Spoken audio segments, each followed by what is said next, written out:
Salt bath हा सोपा उपाय असा आहे की आपण आंघोळ करत असताना मीठ आपल्या शरीराला लावायचं.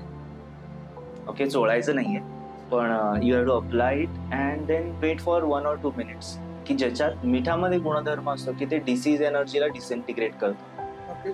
सो सपोज मला शोल्डर पेन आहे आणि खांद्याला मीठ लावलेलं असेल तर तिथली डिसीज एनर्जी तिथेच विघटित होणार आणि मग नंतर पाण्याने ते मीठ धुवून टाका.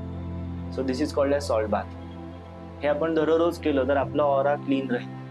ऑरा जेवढा क्लीन राहील तेवढा तो एक्सपांड होत जाईल. बाय द वे, जसा जसा ऑरा एक्सपांड होतो तशी आपली पर्सनॅलिटी डेव्हलपमेंट पण. सो ऑरा जेवढा क्लीन असेल तेवढा तो ग्रॅज्युअली मोठा व्हायला लागतो. त्यानंतर दुसरी टेक्निक आहे जी म्हणजे आपण मेडिटेशन प्रॅक्टिसेस करू शकतो. एक ट्विन हार्ट नावाचं मेडिटेशन आहे. तर हे मेडिटेशन आपण जेवढं नियमित करू त्याने आपलं ऑरा स्ट्रॉंग. त्यानंतर तिसरा पार्ट जो आहे त्याच्यामध्ये आपण आपल्या ऑराचं क्लेन्झिंग जर करून घेतलं एखाद्या प्राणी किलर कडून तरी सुद्धा आपल्याला ऑरा मोठा ठेवता येऊ शकतो, हेल्दी ठेवता येऊ शकतो. स्वतः ऑरा मोठा करायचा असेल तर प्राणिक ब्रीदिंग नावाची टेक्निक आहे, विच इज नथिंग बट योगामध्ये जी उदर श्वसन म्हणून शिकवतात ती जरी करायला लागली तरी पण आपला ऑरा मोठा होऊ शकतो. संपूर्ण एपिसोड YouTube वर अवेलेबल आहे.